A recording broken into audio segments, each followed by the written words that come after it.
गया जी पहुंचते ही मोदी जी ने कर दिया खेला। राजद के 2 विधायक पहुंच गए मोदी जी के मंच पर। पूरे बिहार में होने लगी चर्चा। बिहार के राजद के 2 विधायक मोदी जी के मंच पर दिखे। लोग बोले आरजेडी से गद्दारी की तो बीजेपी से दोस्ती करने पहुंच गए। रजौली विधायक प्रकाश वीर और नवादा विधायक विभा देवी मंच पर जब पहुंचे तो देखने वालों की आंखें फटे की फटी रह गई। लोग सोच में पड़ गए कि मोदी जी के कार्यक्रम में आखिर राजद विधायक क्या कर रहे हैं। चलिए पूरा मामला आपको विस्तार से बताते हैं। उससे पहले इस वीडियो को शेयर कर दीजिएगा और कमेंट बॉक्स में दोनों राजद विधायक के लिए क्या कुछ कहना चाहेंगे जरूर बताइएगा।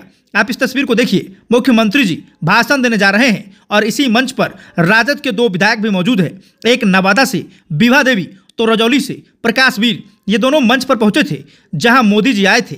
अब लोग ये कह रहे हैं, लोग ये कयास लगा रहे हैं कि ये 2 विधायक लगातार अब बीजेपी के संपर्क में है और बीजेपी से ही चुनाव लड़ सकते हैं। हालांकि ये तो आने वाला समय बताएगा कि जब ये बीजेपी के साथ आए हैं तो क्या बीजेपी इन पर भरोसा जताएगी या फिर बीजेपी भी इनको ठुकराने का काम करेगी। लेकिन अब राजद के कुछ समर्थक कहने लगे हैं कि बीजेपी वॉशिंग मशीन है, जो भी इसमें गया वो धुलकर एकदम शुद्ध हो जाता है।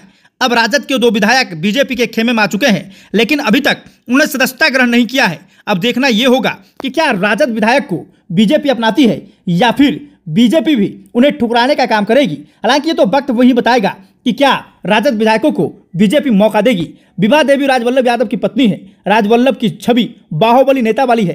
प्रकाश वीर की बात करें तो वे राजवल्लभ यादव के करीबी दोस्त माने जाते हैं। देश के यशस्वी प्रधानमंत्री नरेंद्र मोदी आज शुक्रवार बिहार दौरे पर हैं। उन्होंने करीब 13,000 करोड़ रुपए की योजनाओं की सौगात दी है। इस बीच आरजेडी को सबसे बड़ा झटका लगा है। पार्टी के 2 विधायक इस कार्यक्रम के दौरान पीएम मोदी के मंच पर दिखे। इनमें से एक नवादा से विधायक विभा देवी हैं तो वहीं रजौली से प्रकाश वीर हैं। आपको बता दें कि ये 2 राजद के विधायक हैं जो लगातार अब बीजेपी के संपर्क में आने का प्रयास कर रहे हैं। लेकिन सवाल अब यह है कि क्या उन्हें बीजेपी अपनाएगी। हालांकि स्पष्ट तौर से अभी यह नहीं कहा जा सकता कि ये दोनों बीजेपी में शामिल होंगे या फिर जेडीयू में, लेकिन बहुत जल्द तस्वीरें साफ हो जाएगी। जिस तरह से अलग 2-3 महीने में बिहार में विधानसभा चुनाव है, उससे यह तो तय है कि इन 2 विधायकों ने आरजेडी को बड़ा झटका दे दिया है। बता दें कि विभा देवी राजवल्लभ यादव की पत्नी है। राजवल्लभ यादव 1990 से ही आरजेडी से जुड़े रहे हैं। वे मंत्री भी रह चुके हैं। राजवल्लभ यादव की छवि बाहुबली नेता वाली है। अब जैसे विभा देवी एनडीए के मंच पर नजर आई तो बिहार के सियासी गलियारे में खलबली मच गई है। गौरतलब हो कि हाल ही में राजवल्लभ यादव जेल से बरी होकर बाहर आए हैं।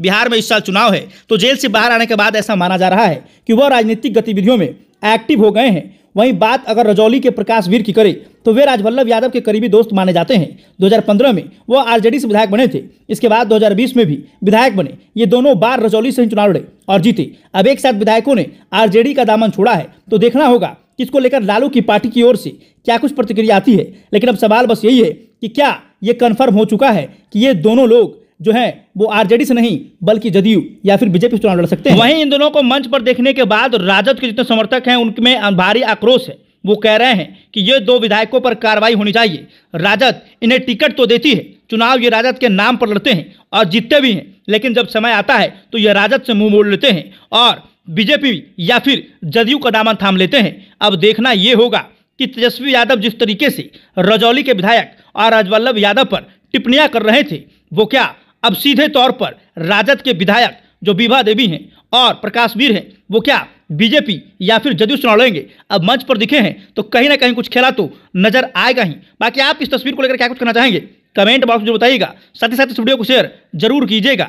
धन्यवाद। 11 सालों में 50 से अधिक बार यहाँ पधारे हैं ताकि बिहार देश के विकास की मुख्य धारा में शामिल होकर नए भारत के निर्माण में अग्रणी किरदार अदा कर सके। माननीय प्रधानमंत्री जी